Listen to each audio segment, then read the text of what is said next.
آج کل digital life کے چلتے قرآن کریم کو موبائل اور لیپ ٹاپ میں پڑھنا بہت زیادہ ٹرینڈ میں ہے، تو اس کا شرعی حکم کیا ہے؟ کیا اس کے رولز ہیں موبائل اور لیپ ٹاپ میں قرآن کریم کو پڑھنے کے؟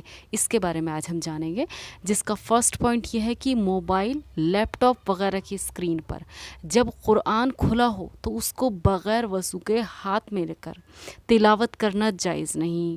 اگر موبائل کے اوپر ایسا کور چڑھا ہو، جس کو ہم اسکرین گارڈ بھی کہتے ہیں، اگر موبائل کے اوپر ایسا کور چڑھا ہو کہ جب چاہیں اس کو موبائل سے الگ کر دیں، تو یہ کور جزدان کے حکم میں ہے۔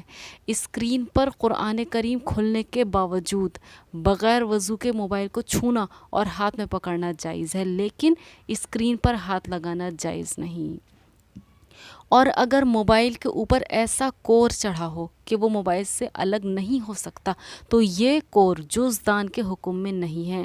اگر اسکرین پر قرآن کریم کھلا ہو تو بغیر وضو کے موبائل کو ہاتھ میں پکڑنا اور چھونا، چاہے سامنے سے ہو یا پیچھے سے، کسی طرف سے بھی جائز نہیں۔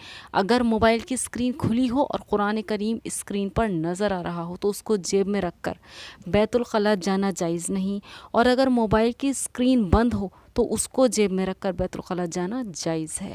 اگر قرآن کریم کیسٹ وغیرہ میں ہو تو وہ قرآن کے حکم میں نہیں ہے، اس کیسٹ کو بغیر وضو کے ہاتھ لگانا جائز ہے۔ قرآن کریم پڑھنے کی آواز چاہے کسی انسان کی آ رہی ہو یا ٹیپ ریکارڈ وغیرہ کے ذریعے سے، اس کا سننا لازم اور ضروری ہے۔ ٹیپ ریکارڈ وغیرہ کے ذریعے سے پڑھی گئی آیت، سجدے والی آیت کو سننے سے سجدہ تلاوت واجب نہیں ہوگا۔ اگر بریل کوڈ میں قرآن کریم لکھ دیا جائے تاکہ نابینا لوگ اس کے ذریعے قرآن کریم کی تلاوت کر سکیں تو جائز ہے۔ قرآن کریم کی آیتوں کو برتنوں وغیرہ پر لکھنے، چھپوانے اور ان کو استعمال کرنے میں سخت بے ادبی، توہین کی بات ہے۔ ایسا کرنا ہرگز جائز نہیں۔ قرآن کریم کی ریکارڈنگ کو سننے میں تو کوئی حرج نہیں، البتہ قرآن کریم کی خاص آیتوں کی ریکارڈنگ جو رقیہ شریعہ کے نام سے مشہور ہیں، ان کے بارے میں یہ عقیدہ رکھنا کہ ان آیتوں کے سننے سے وہی فائدہ ہوگا جو ان کو پڑھنے سے ہوتا ہے، یا ان کے سننے کو ان کے پڑھنے سے زیادہ اہمیت دینا، یہ سب غلط ہے۔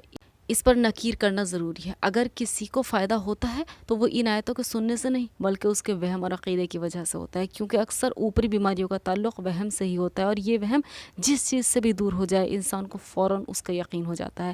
اگر حقیقت میں کسی پھل یا جانور وغیرہ پر کلمہ یا قرآن کریم کی آیت لکھی ہو تو اس کو کھانا جائز ہے، جیسا کہ قرآن کریم کی آیت لکھا ہوا پانی پینا جائز ہے۔ جزاک اللہ خیر۔